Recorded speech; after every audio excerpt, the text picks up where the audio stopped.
Arms High King. And this podcast, we've been talking about all forms of recovery, from trauma, from experiences whenever you're a child, from substance use. There's a lot of different things that people need to recover from today. We all sort of have those briefcases that we sort of stored in our closets, in your attic, whatever you want to call them.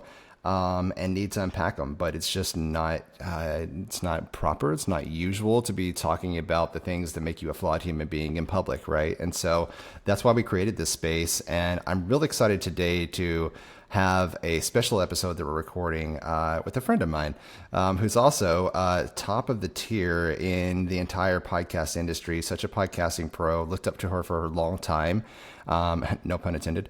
And so Arielle Nissenblatt, you do a lot of things in podcasting, but I love that you're here on the show to sort of tell us what we're doing right and what we're doing wrong and what we could do better with the show. So it's something that really needs the reins in, especially somebody like me who is ADHD and my goals are all over the place, and I kind of need, the tracks, the bowling lane, you know what I mean? You have to have those rails that keep you in place so that you don't slide all over the place. That's what I need in my life. So I appreciate that you're here and you're taking the time to record with me today.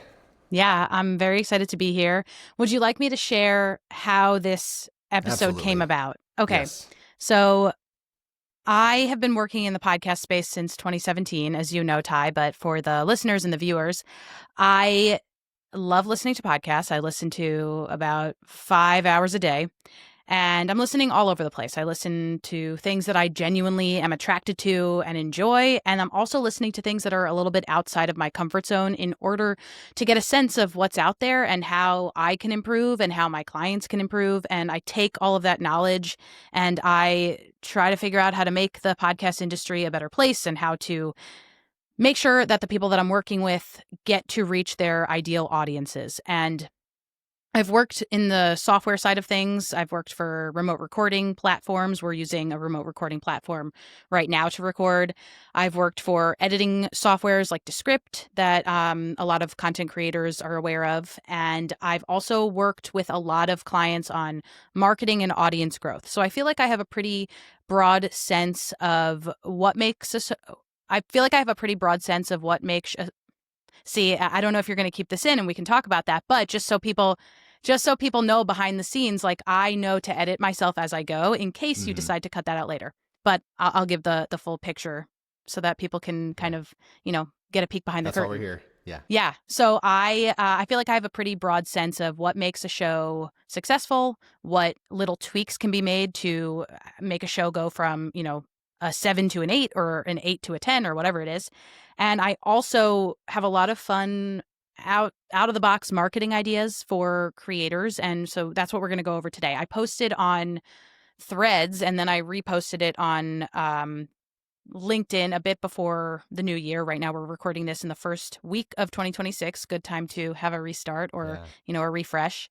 And I posted that I want to be on more podcasts in 2026, specifically to talk about how to improve people's podcasts. I do a lot of audits for podcasts behind the scenes. I meet with people and I tell them, I've listened to a bunch of their episodes. I talk to them about what works, what doesn't work, what could be better, where they're falling short, what's some low-hanging fruit that they could be taking advantage of. But I wanted to do that in front of people's audiences. Because I see a lot of people, this is a long intro, but I see a lot of people on Threads and on LinkedIn being like, I want to be a guest on shows, but they don't actually say what they can offer. So I tried to, with this post, say, here's what I'm going to offer. Can I be on your show? And I think that this is going to be an interesting bonus episode for your audience because they'll get maybe I'm going to say some things out loud that they've been thinking. Maybe I'm going to say some things out loud that they weren't thinking that now they're going to notice. But maybe I'm also going to give you some ideas that you can take and tweak and apply to your show and hopefully reach more audience, get deeper with the audience you already have. So our goal today is to go over what you think is working well, go over what I think is working well. I'll tell you a bit about where I think you could improve. I'll share some ideas for marketing, and that's the gist of it. Perfect. Sweet. So I have a lot of notes, and that's a good thing. So why don't we start with this, Ty? Tell me how you came up with the name of the show. And also what I'll say is me asking you that is also an opportunity for you to like reintroduce the show to people that are finding it for the first time or people that have been Yeah. longtime listeners or viewers. Why is the show called Long Term, a podcast in recovery? And what was the thinking behind that? Yeah, for sure. So I started this, let's see, a little over 2 years ago because I was curious about. So I've got things in my past, and I know a lot of people have, and I've had private conversations. I don't know. I'm the type of person where people sort of come to me and they open up a little bit more deeper than just, if I ask you, hey, how you doing? It's not just fine. It's usually, well, let me tell you about this. My tire went flat this morning, and my kids really just going, da, da, da, all these different things. It's like, oh, I didn't expect you to sort of open up like that, but okay. But it seems like everybody has something that they're sort of going through, and I became a board member of an organization that dealt with substance use recovery, and I knew nothing about it. They just asked me to be on the board, and I was like, "That sounds like a really great cause. I don't know anything about this," and so I started the podcast to sort of look at, because I noticed people that were going through recovery from substance use issues, they sort of had a handle on themselves. They knew themselves better. They knew how to handle adversity better, and they had goals, which was something I was noticing wasn't really common in a lot of normal people, right? And so I was like, well, what have they been through to help them learn these skills that we could learn, and we could hand those over to the average people, you know what I mean? Or people that haven't been through substance use issues, I guess, if that's average. And allow them to take control of their lives as well. And so that's what I set out to do, was just learn everything I possibly could about this. And so in recovery for substance use issues, there's something called long-term recovery. And it's a thought that you don't just go to your 30-day, inpatient program in rehab, and then you get out and then you never think about that thing again, right? It's always there, but now you have better tools to help you equip yourselves to make better decisions. And so that's lifelong. And so that's where the long-term recovery comes in. And so I was like, well, I'll just take long-term, because long-term is usually spelled Long space TERM. And I was like, I'll just squish those words together and make it my own. Surely nobody's patented that yet. So that's what I did. Long-term, a podcast in recovery. And so that's what the entire show has been about, has been sort of nailing down what is it, what are the skills that they learned, what have they gone through, and then how do they apply those in their lives now to help them recover from the shadows of the past, but also to deal with future adversities that come against them. When you say them, when you're talking about the people that you want this show to reach, you're not just referring to people that are in alcohol or substance recovery. You're talking about anyone Right. in recovery. Absolutely, or people that need recovery. That's what I found sort of correlated with the data of the people that subscribe to this show, because we're mainly we're on every platform, but the majority of our listeners are on YouTube, and so we've got over 14,000 subscribers there. It's amazing. From what I can tell, the majority of them don't usually look at content that's like mine, which is good, because, and I've tried to find other shows. Another reason why I started the show is I did research on trying to find another podcast, just like you do. I want to find a podcast on this subject. I could not find one that was just for the average layperson. You know what I mean? It was always by people who have been through that situation, for people who have also been through that situation. But it wasn't for people who haven't been, that are just fresh in this, trying to learn. Like, the extent of my knowledge comes from a home improvement episode where one of the kids got caught with drugs and then went to rehab, came back, and they never talked about it again. And I was like, that's how they deal with it. That's real life, but that's not reality. And so, yeah, the correlation of them listening to my show and not listening to those others tells me that they're looking for that entry into learning about how to heal from those things, because trauma is a very topical thing. If you look it up on like Google Trends or anything, like, people are always searching up childhood traumas, and it's a very typical thing that people search for. But there's not a whole lot about how to heal from those things and do it from a layperson's point of view. So that's, I don't know if I answered your question, but yeah. We'll get more into it. Gotcha. The question that I'm trying to get at is, when you start making a podcast, there's the audience that you think you want to reach, and then there's the audience that it actually reaches. Right. And then you have to figure out if you want to stick on the path of the show that I want to make, the audience that I want to reach, or should I go more in the direction, should I lean into who's finding this and then figuring out the search terms that they're searching for? So how have things evolved over, the time that you've been running the show? Which, first of all, how long have you been running the show? How has the show evolved in terms of content? Yeah, a little over 2 years we've been doing it, and so it evolved almost immediately because I set out to do these goals of figuring out, like I said, what tactics people have learned to implement in their own lives. And at my first episode was I wasn't in front of the camera at all. I gathered up all these different interviews that I hosted with people. I did it just like a documentary, Nice. and then put it out there. I did voiceover in the background, but like you never saw my face. And then it evolved to where this just isn't sustainable. That's a One, lot of because work. it takes a Yeah. long time to put those Yeah. together. Yes.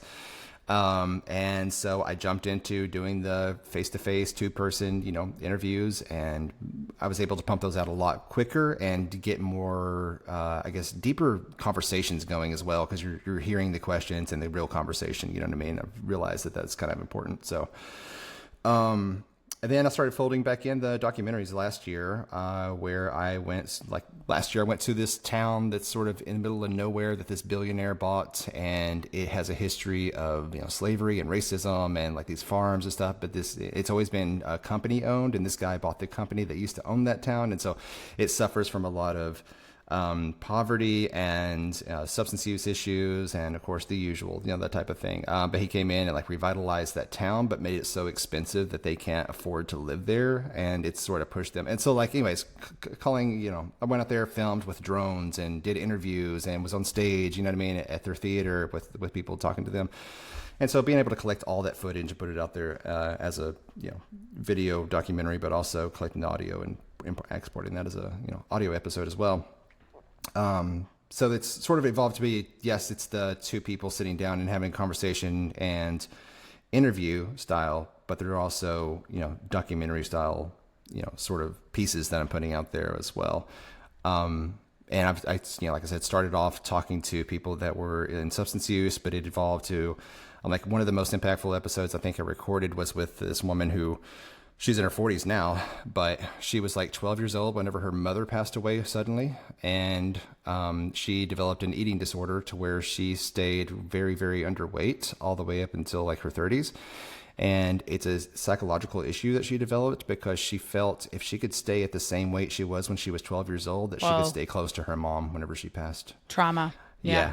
Yeah, for sure. And so, I mean, like everybody suffers from some of that. And so going along and hear these people's stories, it's been able to help me develop along the way as well.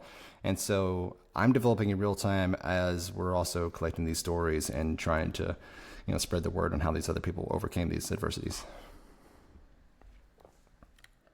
I'm sure you know this, but your YouTube audience is probably very different from your podcast audience. And you also know a lot more about your YouTube audience. Yeah. YouTube has really great analytics. Just the fact that you could share the idea that you shared a few moments ago, that a lot of the people that watch your show on YouTube aren't necessarily seeking out similar content. We do not have access to those types of analytics metrics, even Right. anecdotal data on the podcast platform. So that's really great for you to know. But that also leads me to my next question, which I'm asking questions by way of then having you kind of tell me what might be lacking or what you might be able to make changes with regards to. So, for example, when you record an interview, you're recording the video, and then are you extracting the audio from that in order to make the audio podcast, the audio episode? Yeah, so I mean, like behind the curtain. So I record it. I record everything with video, and then I edit it in Adobe Premiere Pro. And then, or if we're doing on Riverside right here, I'll just edit right here in Riverside. Then I'll export it and add the other things to it later on. But then I'll upload that video version to YouTube, and then I'll upload the video version also to Spotify's Megaphone, and it extracts the audio from that and distributes the audio to all the other platforms like Apple and Pocket Cast and all the others. But the video version is also available on Spotify as well. So Megaphone is your hosting provider. Mm-hmm, yeah. I wonder, and I have a few clients that use Megaphone for their podcasts, but then usually what I do is I separately upload to Spotify for creators rather than having Megaphone distribute it directly, because I find, and this might be the case for you, that the volume doesn't translate super well. When I was listening to your show, I listened to it after listening to another podcast on Apple Podcasts. Also, I couldn't find the show on Pocket Cast, which is my podcast listening app of choice. So we'll talk about that in a second. Okay. But it's not because it's not there, but it's because they don't make it easy to search. It's half a search problem for them, but then half you need to make sure your show is claimed. We'll talk about that in a moment. I want to go back to what I said before. ADHD, also me. I was talking about the volume, and I was listening to another show, and then when I hit play on your show, it was much lower. Have you heard this before?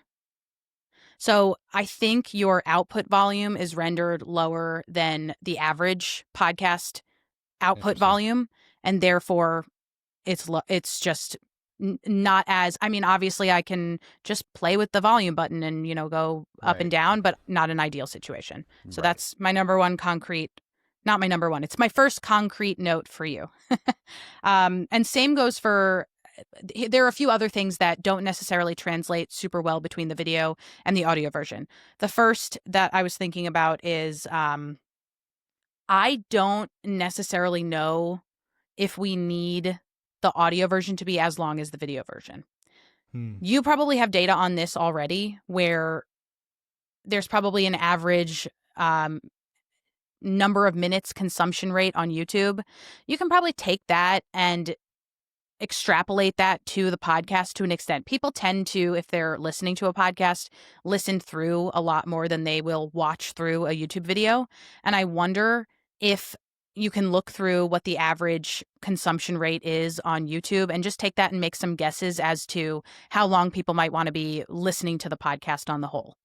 And there's a lot of consumption conversation that we could have. A lot of people, when they're watching something on YouTube, they're watching it. Sure, it's on in the background and they're glancing at other things and they're maybe coming back to you. Most likely they're not sitting down, putting you up on like a screencast situation and watching it like it's a TV show. Mostly not the case. And usually that's because it's not a fully fleshed out TV show like we're used to seeing on a screencasted, or like when we go to Netflix and we watch something like that. So with that in mind, there are going to be people who watch the whole thing. There are going to be people who come by way of a clip and watch before and after the clip. And then, of course, the clip itself, they want to get the context around it. But for the most part, I think that cutting might improve your listen through rate and your watch rate. And I think that it would also make it cleaner experience. And I can give you some examples of where you might be able to cut out. So I listened to a few episodes. I listened to the episode with Girl on the Prowl, which I loved that episode because I also met her at Podcast Movement and I was impressed by her and I loved the conversation.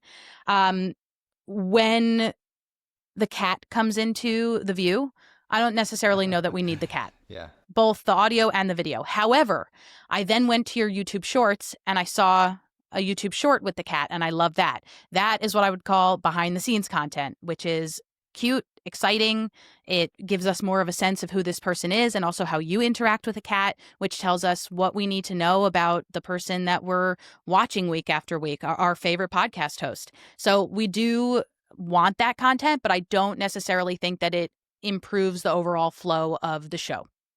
How does that square with you? No, that makes perfect sense, especially in the audio version. I started leaving that stuff in whenever I saw other YouTube, focused podcasts that sort of just leave. I don't know if you know who Rick Glassman is, but like he leaves everything in from the beginning, like before when they're setting up the cameras to even sit down to start the show, and like everything is in there. But he's really funny. There's a lot of comedy in there too, which I don't normally have. So. Right. Yeah. It takes an element of improv. And also, I think there's a world in which you could leave the cat. But for example, I wrote down what I think you might be able to say. If the cat comes into the screen, you need to acknowledge it more than just like, oh, there's a cat. I think it's more like for those watching at home or for those listening to this podcast, this is where a cut would be helpful. You could still keep the cat in, but you could behind the scenes to your guests say like, okay, cats are good for recovery, right? Like you got a cat at a point in your recovery where it was really helpful to you to have somebody to come home to. So why don't you make the connection, right? Why don't you say this was so acknowledging it in a way that is useful to the overall conversation that you're having is a really important contextual clue for the audience. It helps them make sense of why the cat just popped in. Yeah, that makes total sense. Let me see what else I have on that. I think generally speaking, something that's over an hour is tough to justify, especially if some of your other episodes are only 15, 20 minutes long. I would go for some middle ground. And I know some of your episodes are a lot punchier. Like, for example, I listened to the episode with the owner of the non-bar bar. What was it called? Mm-hmm.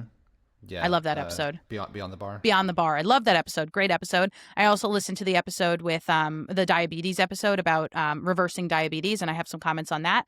But those were much shorter episodes, and I thought they were great, and I thought that they were more, what's the word? They were less meandery, and I do think there's a world like Girl on the Prowl should be meandery. She's fun to listen to. She has an amazing story, but I think there needs to be a balance because people come to the show and expect something, and then they've allotted a certain amount of time to listen to or watch the show, and if it doesn't fit into that, maybe they won't finish it, or maybe they'll come back, but we're speaking in averages here. I think generally speaking, choose 45 minutes, aim for 45 minutes. Sometimes if something is a lot shorter or a lot longer and you really want to keep everything, maybe you put everything in a longer episode and you say extended cut, right? There's some ways to play around with it that you can still get everything out there that you want to. But I think releasing multiple versions is a fun way to play around. And you have a little bit more flexibility on YouTube, especially because you have this dedicated fan base of thousands of subscribers at this point. It's awesome. And I bet while you're still in the figure out phase, you can play around a bit more and get real-time feedback from people. Perfect. As to, how long they want the episodes to be. Right. Okay, so I love the way you do your intros. They are off the cuff. They in a good way. Here's what I do. So I host a show called Trailer Park, the podcast Trailer Podcast, where I feature a trailer and then I talk about that trailer, what worked, what didn't work. Similar to this in that it's podcast criticism and hopefully helpful for creators. What I do for that is I outline my show. I don't script it because if I script it, I'm going to read it and I want it to sound natural. But what I challenge myself to do in each episode is to rewrite the outline from scratch each time so that I'm not using the same words or falling back on the same terms and patterns and things like that. This means that each time I need to explain anew what the show is about, who's it for, and that makes it a much more interesting listen for the people that are tuning in. I like that you do that. That is, without knowing it, that's what you're doing, right? You're explaining each time what it means to be in recovery, what the show means to you, who it's for, all that good stuff. However, I do think that it would benefit you to have a piece of paper below you that means I'm going to hit this, this, and this.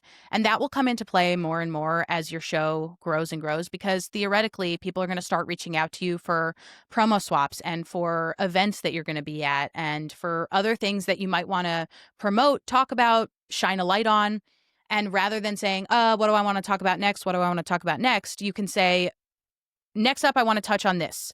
And then we'll get into my conversation with blank. Another thing that happens when you don't have your intro written out or outlined is you might refer to your guest and then they start talking before you want them to start talking.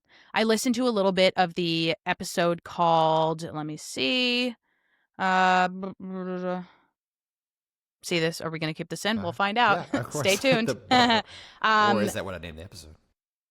Love that. Yeah. Brain spotting, how to unlock memories with brain spotting. And again, really like that episode with Angela, I believe was the guest's name. And so what you did there was you got into it and you said something like, Angela has a lot of credentials behind her name. And then you kind of stumbled for a second because you were trying to remember the credentials. Yeah. And she jumped in, right? Yeah. And I don't think you were ready for her to jump in. Was it? Right? Like, it was fine that she jumped in. You rolled with it. But I do think that there could have been a fully fleshed out intro that would have been able to be seen out if you told her ahead of time, I'm going to intro you and then I'll pass it to you to introduce yourself or to, welcome you to the show. So that's the kind of thing that can be accomplished and segmented a little bit more easily if you have an intro.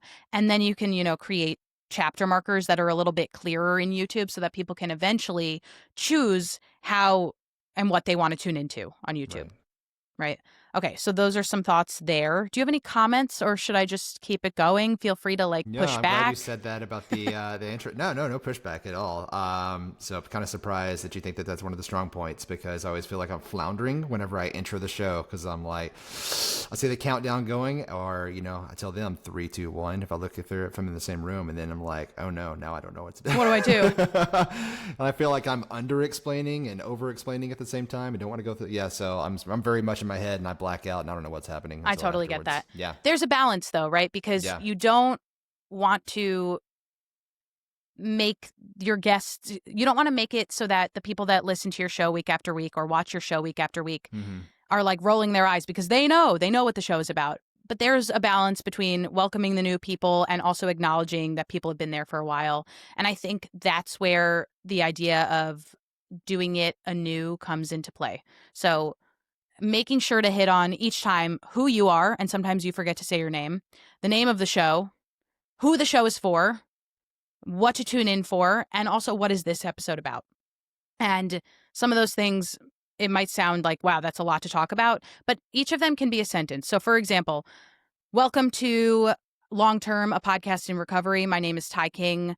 I'm so excited to welcome you to another episode of the show. For those who are new here, this is a show about blank. For those who are joining us after being here for a long time, I'm so excited to have you back. I heard your feedback on our last episode, and with that in mind, I'm so excited to bring on our guest who is an expert in the things that you mentioned that you want to know more about. So I'm about to welcome Angela to the show. Before I do, let me tell you a bit about Angela. And then you'll tell them a bit about Angela. And then, Angela, welcome to the show. I'm so excited to talk about X, Y, and Z. First, let's start off with how you got into the space, that kind of thing. Perfect. So I think like those are 5 bullet points that you could drop in there. And there are some episodes where you can get more into what the title means, what it means to you or how you started the show. Like all of these things can be intros. So for example, welcome to Longterm, a podcast in recovery. My story with recovery, I realize that I don't talk about myself too much. I try to inject it here and there, but I want to give you a bit of insight as to why I started this show. I used to work for this organization, what you told me at the beginning of this episode. And then you can also make an acknowledgement that like the person that you're having on the show today is going to be talking about their experience in recovery from blank. Because not all recovery has to be alcohol and substances. Recovery comes in a lot of different forms. And then there also needs to be a way for you to acknowledge when some of the guests are not in recovery themselves, but they're people that support people in recovery. So for example, the diabetes guy. Okay, let's transition to the diabetes guy. Okay. So what's his name? I should not call him the diabetes guy. He's a doctor. Yeah. Dr. Hawkins, I think it was. Okay. Yeah. Well, first, let me do this. This is some real BTS content. My computer's about to die, and that's classic because I don't have a lot of USB-C cables, and so anyway, cool BTS content. Anyway, Ty, do you want to like promote while I'm getting that fixed? Do you want to talk about some of your past episodes and what to look forward to while I get that fixed? Sure. Sweet. Yeah. Okay, awesome. So looking back, I did the recap of the end of the year and sort of looked at what were my most, engaged episodes that came out this year. Because I think 2025 has been the year of the biggest growth after we hit 10,000 subscribers, or actually after we hit our first 1,000 subscribers, which was at the beginning of the year. It's almost immediately jumped again and again and again and again to where we ended the year with 14,000 subscribers, which is incredible. But looking at my episodes, the most engaged one, besides Gal on the Prowl, that one had over 14,000 views on it so far, and that's one of the most recent episodes. But besides that, there was a 10,000 viewed episode about Dry January and how it's basically sober sampling, and so it's really interesting that episode itself took off because it tells me that we are on the right track, that we're talking to the people who need to hear that there is a solution to a problem that you're suffering from in private, and you don't have to suffer from it in private. You can learn these tools, you can learn these skills, and you can have a place where you can talk about it or learn about it, whether privately, publicly, whatever. You have a place here to be able to learn from that. Gorgeous. So, yeah. I'll save you. Would you like to be saved? Sure. Okay. Well, you did a great job Are you the savior? rolling with it. Yeah. Okay. And that's some BTS content. Do you see listeners? Do you see viewers that Ty is a master at this? Yeah. No, that Thank just you means I for- have more technical problems. Yeah. And now you'll notice, listeners, that my ring light is no longer on because I only have limited USB-C cables. I actually have like a million excuses now. So Yeah. yesterday, my power, a bunch of my plugs went out. Therefore, I couldn't charge my computer. So this morning, I only had a few minutes to charge my computer. I'm saying this because I'm here like presenting myself as an expert in content, and all of a sudden, I'm like, I can't make my computer work. But I promise this is not my fault for once. Yeah. Usually, I am a mess, but this time, circumstances beyond me. Okay. Okay. Dr. Hawkins, you said. So this is another example when that episode started of we need your intro fully fleshed out, because you mentioned something like Dr. Hawkins. I think you said something like, "You're a doctor?" ? And then he didn't go into what he was a doctor in, and therefore I didn't get his medical credential, and therefore I don't know if I should take this as medically sound. And beyond that, we also need some sort of disclaimer from you if you're talking about medical stuff that's like, this is not advice. This is just definitely consult your own doctor before doing any of this when it's episodes that are a little bit more on the medical side of things. So again, if you had that intro, script it out. Or if you maybe were able to consult somebody on like the sensitivity around medical issues like that, that would be a helpful thing for us to have. I'll say I learned a lot from that episode because of those very issues you're talking about, where I'm still unclear, like what what his credentials are, and I don't know if that was on purpose or not. Like there's some people that go into a medical field or like practice something where you assume you're a doctor, but you never really say if you are or not, that type of thing. But anyways, I feel because that was somebody that was referred to me, and it was pitched as being a part of recovery. And it was more of a sales pitch type of episode. That's why it did not feel right. It didn't feel, that's why I gave it to you. You asked me for the episode that felt like it did not, it failed to meet whatever our goals were for the podcast itself. And I feel like that's the episode because it goes in a direction I never want this to go in, which is just a platform for you to go on and hawk whatever you're selling. It needs to be value that you're bringing to the listeners, and people actually learn from it, and it changes something in their life, or they have some sort of tool that they walk away with, right? Rather than something they need to pull their wallet out for. Right. And I learned that I need to vet my guests a lot harder. And yes, exactly. Learn those credentials ahead of time, learn exactly what they are and what they're qualified for. And that's a good point about, if it is medical, that I need to put the, sort of forward against it. Of, hey, this is not medical advice. Seek out your own doctor to get your own medical advice. But we're just talking about general concepts, and this person is a professional.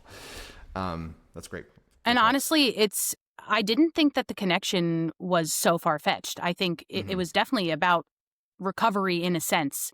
But that is, again, where we need you to say this show is more than just about, sober recovery or, something that you need to like go to a treatment for. This is the kind of thing that like, if you've been dealt a lot in life, or if a lot in life has come to you, in a lot of cases, like things happen to you, and in other cases, you go out and you make these things happen. Either way, if you want that to stop, or the world needs it to stop for you, you need to find a way to recover from that thing. So I don't necessarily think that it wasn't a match in terms of a guest, but I think that we needed to know up front that this episode is a little bit different from what we normally share on this show. And this is the kind of intro that maybe you would have recorded without the guest present, so that you can say what is different about this episode, what people should listen for, and what you hope they will get out of this episode. You can even say, who is this episode for? And you can name it differently in terms of your episode naming conventions. And in the future, that's the type of episode that is a sponsor, Mm-hmm. Yeah. Because maybe it is a sales pitch, and in order to justify that, then they're paying you. Right. But it has to be a very specific and niche. Exactly. Yeah. Exactly. So I know we only allotted a half hour for this, so I'm cognizant of that, but I want to run through a few more things. Go for it. Yeah. Okay. Okay. I wrote this down and I want to reiterate it because I think it's important. Each each episode intro should position you as the host of the show. Obviously, they're the host of the show, but we want to know what connects you to this. So again, it could be I started the show because of X, Y, and Z. It could be here's what I'm thinking about in terms of recovery this week. It could be I read an article this week about recovery and I want to tell you a tiny bit about it before we jump into the episode. Could be related to the guest. It doesn't necessarily have to be as long as there's a transition that makes sense.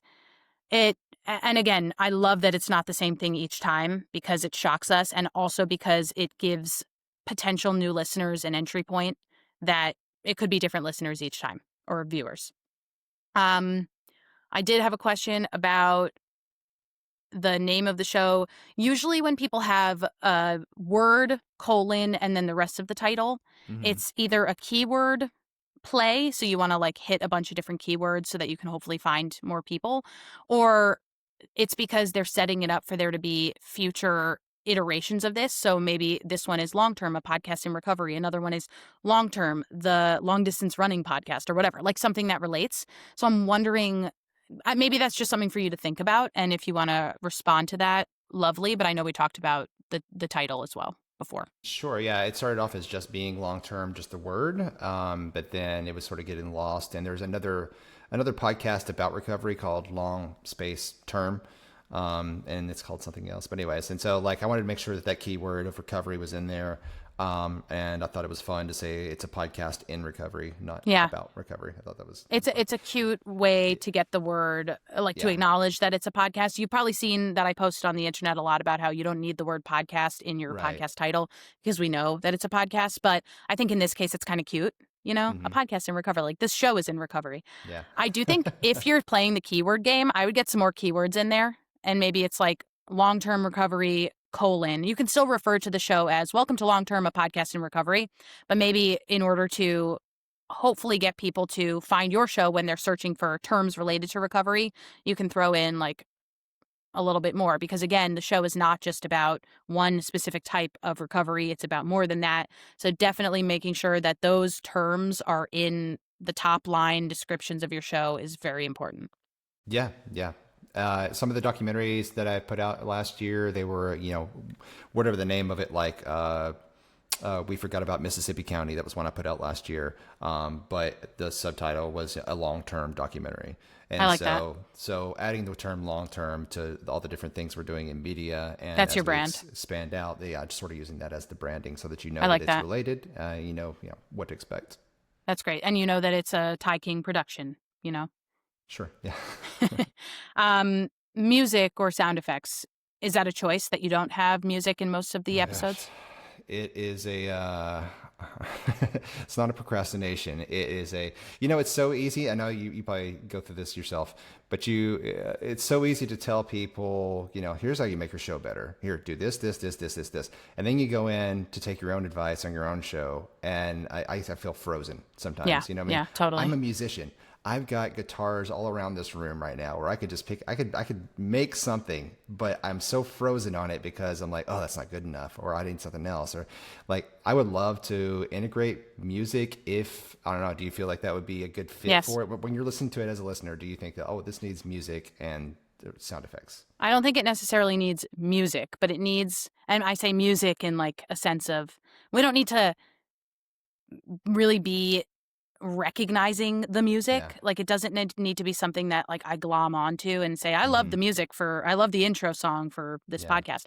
But I do think there needs to be something because right now it seems like it's almost unfinished, like an yeah, unfinished draft. okay, So even if it's like very ambient, not in your face at all, something that tells us that this is a fully fleshed out show yeah, and maybe transition sounds between segments. And that is probably between the intro and the interview, and then between the interview and the outro. And I know those aren't necessarily fully segmented as we speak, but I do think that there's segmenting that you could do pretty easily, even with the existing episodes, that acknowledges the breaks between each of those points in the show. So really, it doesn't have to be anything crazy. I would even look at stock music for now until you Yeah. get off your procrastination butt and make your own beautiful music. I guess another thing that stops me is like, I guess you can tell me as a listener, you were listening to these episodes, what kind of tone do you hear the music being? Because I feel like every time I make something, and I've tried this before, you tried making music for it, Yeah. but it comes out sort of just too serious or too Yeah. gloomy. You know what I mean? Like too Yeah. dark. And it's I a would very probably have serious a subject. few different ideas, and I would probably keep it very simple in terms of how many instruments are involved. So maybe it's just two and no piano, because I think piano is a little bit too on the nose for this type of thing. It's like Yeah. serious and Yeah. recovery, and you definitely don't want to be too on the nose when it comes to this is very serious, and these people that I'm talking to had something happen to them and now they're in Yeah. recovery and it's a story of hope. Sometimes it's a funny story. Sometimes it's a, I don't know, dramatic story. Sometimes it's somewhere in between. And I think the point that I'm making here is that the music doesn't even necessarily need to guide us in any way. It should just be there to help us realize that this is the intro and I'm recognizing this is the show.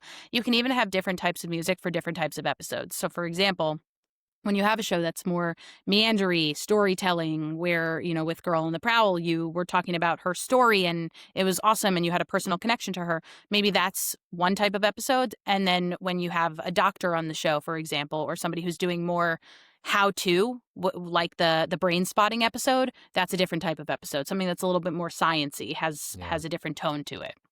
Yeah, no, I like that. So if anybody's listening to this and you're a musician and you've got some ideas, reach out to me. Yeah, I love a that. call to Yeah. action in the middle of the show, and Yeah. it'll also be a good indicator of how many people have made it this far. If you've made Mm-hmm. it this far, leave your favorite Right. emoji in the chat, and by the chat I mean in the comments. Or if you Yeah. are listening to this, then leave Leave us a a review. review. Just emoji review. Yeah. Just emoji. And let me just make like two more points, and then I will let you go. Sometimes the video is dark. Sometimes the video is dark. I know that's not always in your control because I know you Yeah. travel with your equipment, Yeah. but maybe with the audio, obviously that doesn't matter. With the video, I'm not saying you need to acknowledge it every single time. The video quality is great enough, besides it being a little bit dark. But just for your knowledge, and for the Stayed up people that all are, night rebuilding my studio last night. hell yeah. Do So most of the people come to you? Yeah. Well, yes. Yeah. Unless I'm on the road, like, we're going to Florida for Podfest, right? And so I'm be out there recording I'll see you in there. several different locations. Yeah, I said we. And but yeah, so I'm going to record some different episodes while I'm there as well. We'll be recording at the booth at Podfest, but I'll also be stopping at some of the locations in Orlando and then going down to Punta Gorda for a Amazing. week and doing some documentary stuff down there. But yeah, So cool. bring my So cool. lights and everything. The studio I was recording in, yes, it was very dark, and that's why I stayed up all last night and focusing on my cameras and rebuilding my studio right here. So, Listeners, viewers, Ty Yeah. works very hard for you. Please do. acknowledge that.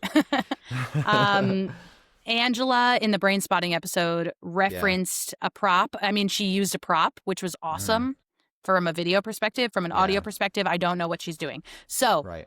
even you acknowledging and like knowing to say, Angela, can you tell us what you're holding in your hand right now? And as you're pointing to it, do you mind like just sharing what part of the brain that is?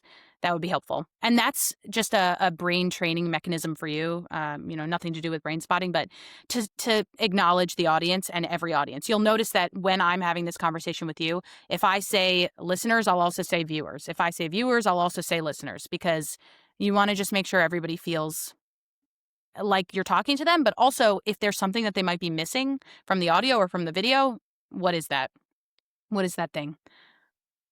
I also watched a bunch of your shorts. I love them. I love the way that they're edited. And I know we didn't get too much into marketing today. This was more of a content discussion, but a lot of content has implications for marketing. So shorts is something that you can definitely play around with. I would blast shorts for every single episode. I would cut it up. YouTube Shorts allows you to post as many things as you want. Some of them will get barely any views. Some of them will get a lot of views. And then you'll be able to track what's doing well and hopefully double down on the ones that you feel are driving the most traffic. So play around with that. Same with Instagram. I noticed your Instagram does not have a lot of posts on there. just post on there too. Just started that when you asked me for my Instagram link to my Hell yeah. show, and I was like, you know what? I've been avoiding this. I'll do it. I'll start one. I feel you. And Yeah. there's, sites you can use where you can post across the platforms. I would obviously then go in and make sure that the video is rendered in the right size, and you can do that ahead of time, but you'll learn as you go. And this is not to say that social media is going to grow your show directly. Social media might grow your social media. If you put videos on YouTube and on LinkedIn and on this and that, your LinkedIn might grow, your Instagram might grow, but hopefully it makes people aware of your show and your mission, and over time drives people. It's sort of a trickle down effect. In terms of marketing, I think you know this, but just finding other shows that are similar, not just in the exact keywords, but also in the tone. Who else is talking about eating disorders? Who else is talking about other forms of recovery? And maybe can you find an episode that would be perfect for them? Like, for example, the eating disorder recovery episode, and ask them to promote that specific episode on their show. So finding little bits of connections is a great way to get your highly produced, great content in front of somebody else's existing audience, so that hopefully they're attracted to the pitch and they come over and listen to your show. Hopefully beyond just that one episode. But I know that's just a little bit of some marketing thoughts, some audience engagement development thoughts. We don't have time to get into too much, but that's the audit. Ty, thank you so much for letting me do this and for being willing to hear criticism, but honestly, like, you don't have that much to criticize. It's a great show. It's obviously resonating with people, and I hope that this episode resonated with you, listeners, viewers, anybody else, and also especially Ty. Yeah, no, thank you so much for doing this, because I mean, like, I've been needing this for a long time, so it's a long term, Yeah. It's a long-term play, yeah. right? Hopefully you're making this for a while. And this will be really interesting for people that want to know, like, what goes on behind the scenes. It's a lot of this. Yes, Yeah. It is oh my gosh, it is a lot of planning, a lot of work, and a lot of, like, okay, what works, what doesn't work, how can we do it better? And so, I mean, that's the premise of the show as well, right? So it's trying to be better every single day by learning what other people have done. So, no, I appreciate that, just doing this. I know you do this professionally for people all the time. And that people hire you for this sort of thing. So I really appreciate you for doing a free episode for us. And I mean, yes, it's free, but it's also an opportunity for me to listen to a new show that I wouldn't have necessarily been attracted to on my own. Yeah. And now I've learned a lot about the community. And also I get to, talk to people about what I do. So you never know what comes back to you. So I'd love to give you a chance to plug yourself. Where can people find you? Where can people? I'm most active on LinkedIn, Arielle Nissenblatt, or my website, ariellenissenblatt.com. And as far as I know, I'm the only Arielle Nissenblatt. So if you search that, even if you don't know how to spell it, you'll probably find me.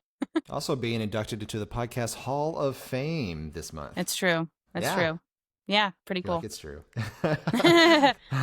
Trying to be humble, but not too humble, because it is true. I'm not saying, hell yeah, I deserve it. I'm saying, pretty cool. No, you definitely deserve it. And everybody in the industry knows that too. So I appreciate that. Thanks, Ty. No problem at all. Well, I'll see you in Orlando. And thank you again for this opportunity. No, thank you. And so we'll get this episode out, and I'll tag you in it and let you know where it goes from there. Sweet. So thank you for listening. Wait, if you're still do your here outro. Do your outro, but like pretend that it's like a little bit more outlined, right? Like, I think you should hit. Yeah. Thank you, Arielle, even though you obviously just said that. Mm-hmm. Yep. Name of the show, who is it for, what to look forward to, and all that. Go. Yeah. On the spot. Thank you, Arielle, for being such a wonderful guest, and for coming in here and for sharing all your wonderful insights, helping us get better, grow better. And if you're just listening to this podcast, this is your first one to hear it, that's what the show is all about. It's about improving yourself and getting yourself better. If you have something to recover from, something that's happened that you've never talked about before, this is your space to do so. So subscribe now so that you can catch all the future episodes. We talk about everything from substance use recovery to eating disorders to trauma from your childhood. I mean, car wrecks and recovering from that, everything. We've got a lot of amazing stories we've booked in the future. So, and so subscribe. We have a new Instagram account that you can go follow us on. Longterm, a podcast in recovery. We're on Facebook and YouTube and all the major podcasting platforms. Go subscribe. Make sure you share these episodes with somebody that you know can stand to listen to this and that they would get a benefit directly from hearing it. So the worst that'll happen is they won't listen to it. The best thing that happen is that maybe it changes something in their life. So I appreciate you for being here every week, and we will catch you in the next episode. Do you have a sign off? No, I that's basically it, and that's the call of action, and then, But one thing I didn't do with you is that I always ask guests at the end, what is your long-term solution? You know, Yeah. for blank, whatever it was we were discussing the whole time. You know what I mean? Yeah. Yeah. What were we discussing the whole time? Well, Podcast we were stuff? talking about this, yeah, and like how does Yeah. this show, relate and grow and Well, this year, I'll say my long-term solution for this okay, year. I'm trying to learn one concrete thing every month.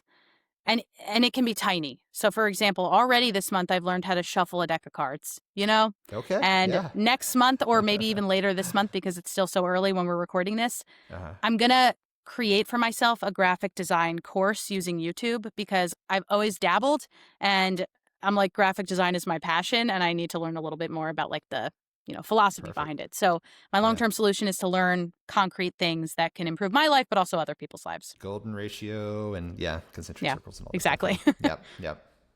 Okay, great, awesome. Well, thank you, Arielle.